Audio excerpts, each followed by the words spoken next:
الحمد لله نحمده ونستعينه ونستغفره ونؤمن به ونتوكل عليه ونعوذ بالله من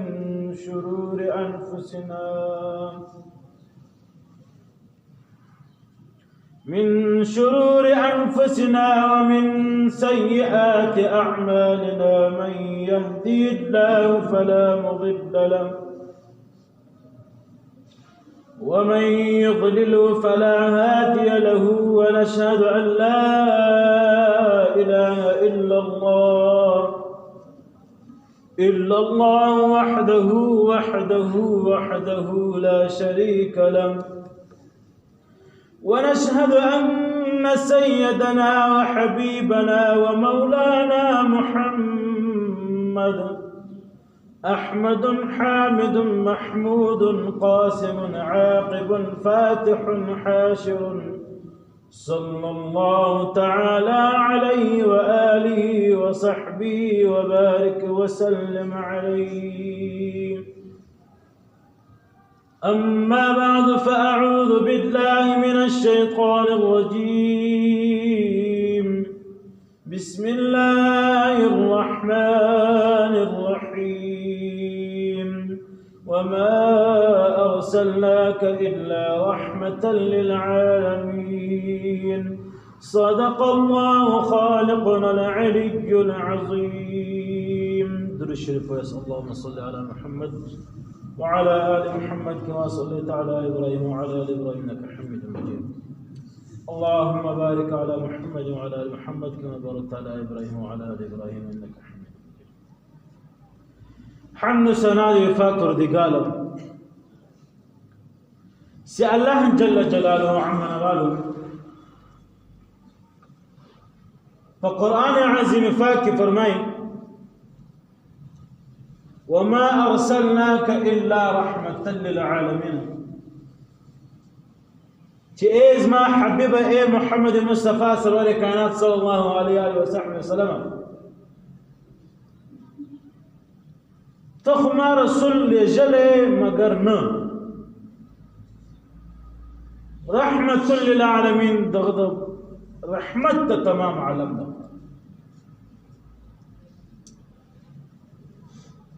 محترم دوستان د دې آیات په تفسیر کې لاندې هغه غټه واقعه چې ما څو جمعې وتی ته ختمه کړه ذکر سره باره رسول چې کله نبی عليه الصلاه والسلام ټول اصحاب کرام په دې خبره باندې خبر کړ چې زولانو نه الله پاک زما ملاقات وسی بیا عالم بیا دادا انعام راکړ بیا يهوديانو هم ومنل يهوديانو اسلام راوړل بعض منافقین او مشرکان هغه لاړل په ټوله مکه مکرمه کې په ټوله قوم د قریش کې دا اعلان وکړي چې نبی عليه الصلاه والسلام استغفر الله دروغجن دي دا جادوګر دی ورځ به معلومو په دې ورځ به نبی علیه الصلاة والسلام حکومت ټول قوم په دې خبره سره جمع سول سره کښېناستل فورا الله جل جلاله جبرائیل امین ورته راولېږي و د نبی علیه الصلاة والسلام چې ای زما حبیبه ای زما یاره ای زما دوسته سره خپل صحابه کرامو څخه غوټي وتړه د ځولار سره مدینه منوره دا کله به تپریږي دا قوم به تپریږي دا قبيله به تپریږي.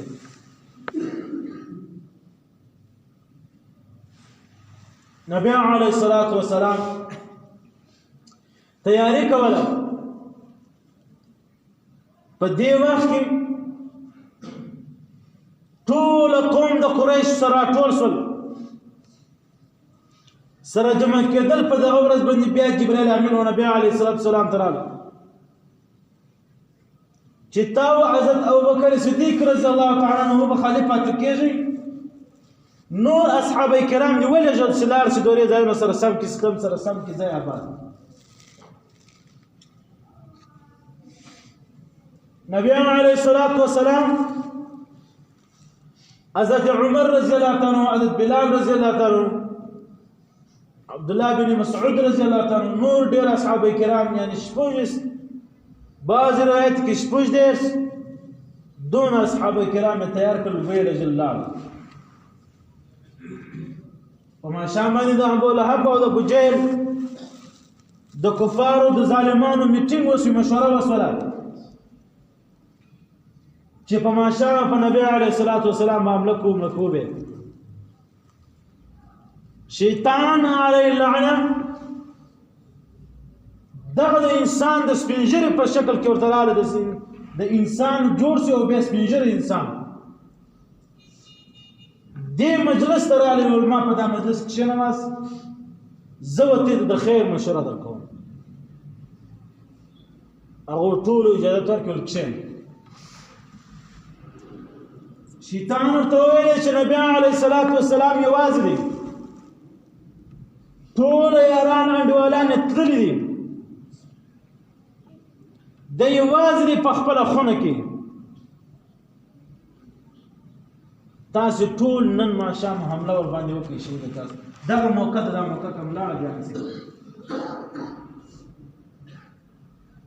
جبرائیل امین فوراً ورته راغلی و نبي علیه الصلاة والسلام ته وویل چې تا او حضرت ابوبکر رضی الله عنه وزره دی ځای ستا په بستره کې حضرت علي کرم الله وجهه دا به په راز کې پرېباسي. حضرت علي دا د نبی علیه الصلاة والسلام زوم دی، د نبی علیه الصلاة والسلام لور ته ناست ده، لور نوم یې فاطمة الزهرا ده، فاطمه رضی الله عنها. علي کرم الله وجهه په هغه بستره کې پرېباسه. نبی علیه الصلاة والسلام نه دې ځای ولاړه، پر مخې تګ وکړئ.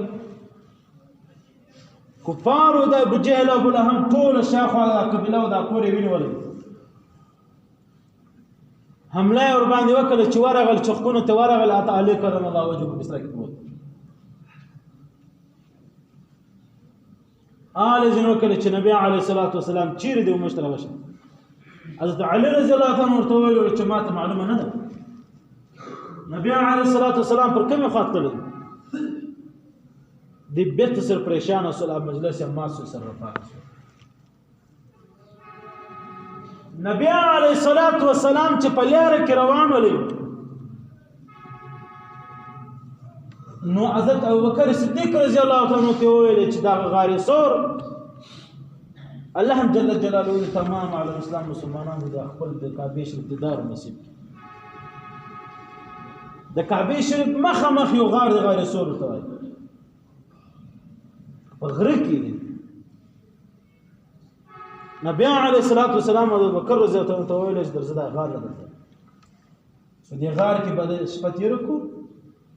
سبا سهار وختي ان شاء الله او د عزیز بیا به وځو لاړو مدینې منورې ته به ورسو. ابوبکر صدیق رضی الله عنه سره لاړې.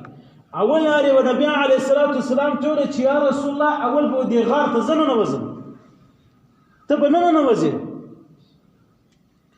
زه ګورم چې په دې غار کې یو ظالم نه دی پټ، زه ګورم په دې غار کې یو مار یو بل شی دا رقم حیوان چې تا ته تکلیف ورسي.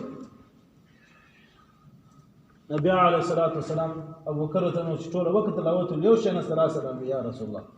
نبی علیه الصلاة والسلام ورغلی،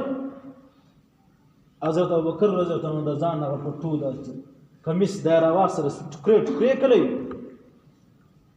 دا ټول غار چې څونه سرویانو دا ټولو سرویانو دا خپل کمیس دا خپل صادرو دا شان ټوله پکې ول. یو غار پاتې سولی، هغه یو غار ته خپله پنده وروسکوله، پنده پکې کښېږده. نبی علیه الصلاة والسلام د ابوبکر رضی الله عنه په غېږ کې سر وکښېږدي کړي د سواره. بیا نبی علیه الصلاة والسلام پورته شو، خپل تهجد لمونځ نفل لمونځ یې شروع کړی. دغه په کنجانو کې دغه جالس جوړې دي دا ځالیان، د دغو کوکیانو یو غټه کوکۍ راغله دغه ځای باندې دا خپل جال جوړ کړی. دا ځای ډېر پخوانی دی د څوک نه دی ننوتلی کوتره پورن راله دلته په داخله کې ځالۍ جوړه کړه هګۍ یې واچولې که چیرې انسان دغه ځای ته دی بیا ته کوتره نه چیني بیا د هګۍ دا علامه ده چې د له ډېره وخته څوک راغلی نه دی او دا ځاله شورېدلې نه ده که په دالیار څوک تېر دی که دا ځاله بیا فشک چېدلی وه یا به خاشه شورېدلي وه زه چا مه پسوي نو دغه کفار ظالمان چې راغل چې ویې کتل هلته پورن په دا سهار کې شیطان ورغلی و د ابوجهل ته ابولهب ته وویلې چې نبي علیه الصلاة وسلام سره له خپل ملګري وتلی دی لاړې د دې ځای مدینې منورې ته روان دی ټولو کسانو پسې واستوسه لاړ شوي په لارې کې ونیسه زه ولاړ نسم د خپل کسان ټولو پسې ولګول حتی که نبي علیه الصلاة وسلام د غار ته هم دا کافران راورسېدل غار ته چې وکتل ټولو به ویل ول دغه ځل څوک راغلی نه دی د یوه به تصدیق نه کړي ول زه ورننوځم خامخا بل ګوره مورونه به دا وین دا کوترې هګۍ پرتې دي زاله داله جوړ دا نه خرابه شوي بل که دله څوک نو ته دغه د جالۍ دغه د کنجانو کې د خونو په کورو په کنجانو کې دغه ظالم مته سوي ګوره دا ښکاره معلومه ده چې په دې کې څوک نه دی غلی نبي علیه الصلاة وسلام چې کوم په مانځه باندې ودرېدی نو حضرت بکر رضی الله عنه خو یوه غار ته د خپله پوند ورکړې وله تر دا غار یو مار راتلی د نبي علیه الصلاة وسلام دیدار ته ما ډېر کوشش وکړ ډېر ځان نه رای کړی دا پوند یو سیټ کې ځان وباسم نه وتلی حتی کې د بکر رضی الله پښه یې وخوړه پوند یې وخوړله دومره ابوبکر نبي علیه الصلاة وسلام چې لمونځ وکړی ابوبکر ته وکتل ول یا ابوبکر ته ولې دا رقم کپېږي شورې په تا څه وشول حضرت ابوبکر صدیق رضی الله عنه ورته وویل چې یا رسول الله په پښه کې یو حیوان وخوړلم اوس یې لیاره نسم ورکولی ولې تا ته راځي تا به م وخوري نبي علیه الصلاة وسلام هغه پښه راټوله کړه زه پښه راټوله کړه نبي علیه الصلاة وسلام په خپله خوله مبارکه باندې د حضرت ابوبکر رضی الله عنه پونده په خپله خوله باندې کښېده دوه وارې دا وینه راکش کړله دا زار یې ځینې راوایسته سوچ د غلام په پونده باندې د کوم سړي خوله پرته د هغه سړی مار چې راننوتلی و نبي علیه الصلاة وسلام ته په سړه سولی چې یا رسول الله زه ستا و دیدار ته را روانولم ما ستا پښې مچولې دغه ما ته لاره نه راکوله زه ډېر مجبوره شوم ما که مې نن دیدار نه وکړي دا له ما مدینې ته ځي بیا به له ما پاتې دیدار ما ځکه زه مجبوره شوم ما د په پښه باندې غاښ ولګولی ده ته رالم یا رسول الله زما زړه غواړي چې زه ستا پښې مچ کړم راغی د نبي علیه السلام پښې مبارکې مچ کړې بېرته ووت ولاړ حضرت ابوبکر رضی الله عنه دی ویلي نبي علیه الصلاة وسلام سبا له خیر په دا سهار باندې ووتل لاړل چې په لاره باندې روان ول ډېرو کافرانو باندې چې کوم ظالم غټ جابر سړی یو غټ طاقتور سړي اراده وکړه ابولهب ته انعام کښېدل چې دونه انعامونه به ورکوم زنانې به ورکوم اسونه اوښان به ورکوم پلانۍ به ورکوم سونا به ورکوم چیش به ورکوم چیش به ورکوم که چا د نبي علیه الصلاة وسلام سر ومات راوړل دا پسې لاړې نبي علیه الصلاة وسلام په لاره پیدا کړې په لاره روانې مدینې منورې پسې ورجاغې کړې چې یا رسول الله ودرېږه پر دغه ځای باندې مه شوم نبي علیه الصلاة وسلام چې ودرېدلی ول زه ولاړ یم تا د الله راولې چې څه ټیم دغه طاقتور ظالم دغه غټ سوچ دغه خور سوچ والا سړی دا چې ورورسېدی په نبي علیه الصلاة وسلام باندې حمله کوله تورې پر پرته کړله الله جل جلاله د نبي علیه الصلاة وسلام دا سترګې دومره شایسته شوی دغه ظالم سړی په نبي علیه السلام عاشق شو پر هغه ځای توره پاتې شو هغه ځای ایمان پر راړل چې سترګې راپورته کړي د نبي علیه السلام په لاس کې توره ده اسلام یې راوړلی د اسلام باندې نبي علیه السلام ته ویلې چې یا رسول الله ستا ذمواره زه یم له دې ځای لاړ زه مدینې باندې که پر دغه لار د مکې مکرمې زه کم کافر ظالم سره په تاک شو دی هغه سر به زه کاټوم اوله په خبره پوه کوم چې نبي علیه الصلاة وسلام په دې لار نه تللی که بیا هم دې درتلی بیا که در خوښ وي به ته صبر کوه. نبي عليه الصلاة والسلام په خیر په عافیت سره مدینې منورې ته لاړ. زما ورونو مدینه منوره څنګه ځای وایي آل وکئ. مدینه منوره یو دا رقم ځکه وله چې دا مځکه باندې چې کوم سړی په دغه مځکه باندې چا شپه تېره کړې وه پر هغه مېړه بندانې ختلې په آفتو په مصیبتو په پریشانۍ کې مبتلا کېدی په مرض کې مبتلا کېدی. د مدینې منورې اوله د ده مځکې نوم یثرب ولې. حضرت ابوبکر صدیق رضی الله تعالی دومره په ژړا و ولیاره باندې ژړا دی و خدای پاک ته وایي چې یا الهي تعالی کم زر راوسلم تعالی خپل کور موږ ته حکم وکړي چې ولاړ شي الله امن او د مرضو پاک له مځکې دې راویستلو. دا رقم ځکه دې راویستلو چې هغه مځکه باندې مرض دی چې کوم سره شپه پر تک په هغه مرض به پورې کېږي. بیا نه آبادي سته نه شی نه شی موږ به ژوند څنګه د تېرو.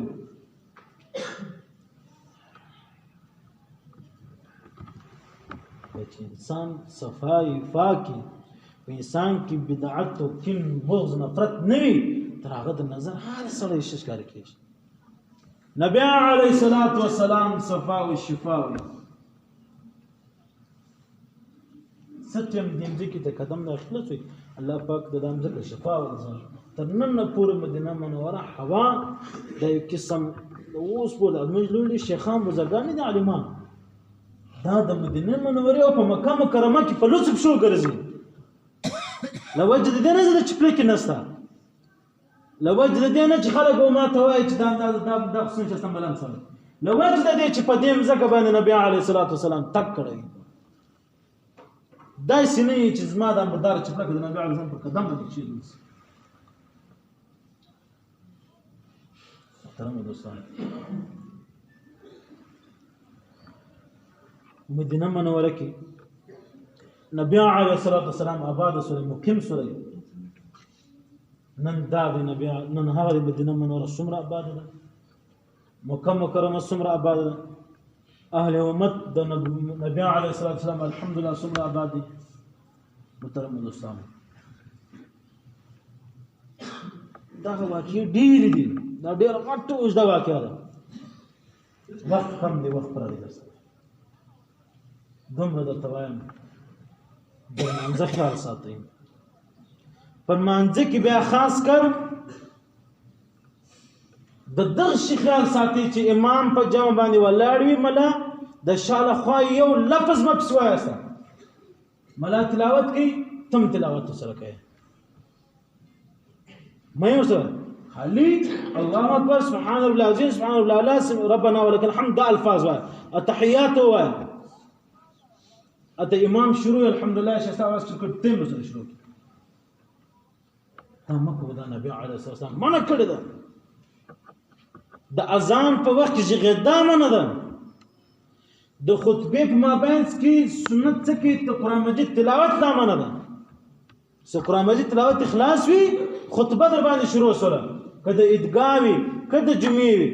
فوراً به بندوي نه به وایي.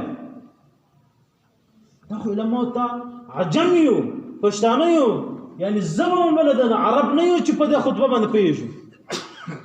د خطبې په معنا چې څوک پوهېدی هغه به دا رقم زنګېدی نه پوهېږو. محترمو دوستانو بل کوشش کوه چې چیرې جمع ولاړې ته پر سنت ولاړې هلته جمع ودرېږي چې چیرې ته په سنت ولاړې هلته جمع ودرېږي فوراً خپل سلام دې ګرځو سنت ختم چیرې اصل راسي هلته فرع پاتې یعنی کم اصل پاتې اصل شی فرض دی. او بل محترم دوستان د سهار سنت ډېر علماء کرام دا فرمایي دا په کور کوه که بیا په مسجد کې کوئ چې چیرې دننه مثال دا مسجد کې دننه جمع کېده سنت د باندې کوه ډېره مجبوري او یخ وي مجبوري له دننه راکې بیا دا رقم سیټ ته کوه چې تا څوک ګرځ دا نه اوس مې د جیم برابر ولا ټول شان د آدابو د مسجد د آدابو د خپل کور د آداب د خپل بچانو د آداب د خپل ژوند د آداب نبی علیه الصلاۃ والسلام د مذهب نبی علیه الصلاۃ اشعار او اشعار کې راځي نبی علیه الصلاۃ والسلام چې ډېر خلک په اسلام کې راوستنی ول د خپل اخلاق د آداب لوجي د رحمت لوجي الله په پرتوي ما تخلي رسول نه نجر ودي قوم الا رحمه للعالمين مگر ما رحمت من غرزول د ټول عالم د الله جل جلاله تمام عليه الاسلام ته ورس په قیامت د نبی علیه السلام شفاعت نصیب دور من الحمد لله رب العالمين والصلاه والسلام على اشرف الانبياء والمرسلين وعلى اله وصحبه الذين خلاص العالم بالعربان اللهم اهدنا فيمن هديت وعافنا فيمن عافيت وتولنا فيمن توليت وبارك لنا فيما اعطيت وقنا شر ما قضيت فانك تقضي ولا يقضى عليك وانه لا يضر من عليك تباركت ربنا وتعاليت فلك الحمد على ما قضيت واستغفرك واتوب اليك الهي تمام على الاسلام مسلمان من رحمك كرمك فضلك احسان ربك الهي يا الهي تمام على الاسلام في الدنيا الخصيصه تدبر طول قبرون المنور طول پر حال باندې رحمك الهي مزم دې پر حال باندې رسو پر مزم رحمك کرمك الهي پردگار تمام عالم اسلام مسلمانان په کورو کې برکتونه پیدا کړي په ژوند کې برکتونه پیدا کړي د پریشانیو لغموي لري کې الهي چې څومره بیماران دي په کورو کې دي په هسپتالو کې دي الهي ټول د شفای کامله عاجله دائما مستمره ورته برکړي یا الله دا ومزرفتم پردگار ته شفای کامله ونصیب کړي عاجله ونصیب کړي دائما ونصیب کړي پردگار ته شفا ونصیب کړي الهي د دې مجمع په برکت د دې ورځ په برکت د دې شی میاسه برکت الهي تمام عالم اسلام مسلمانانو د رحمت برانونه ورای ودګار څومره شیدان دنیا الله ټول ته قبرونه منور کړي در حساب او تاج ورتي خپل رحم کرم وکړي اللهم صل على سيدنا مولانا محمد عبدك ورسولك صل على المؤمنين والمؤمنات والمسلمين والمسلمات وبارك على سيدنا مولانا محمد وازواجه وذريته برحمتك يا ارحم الراحمين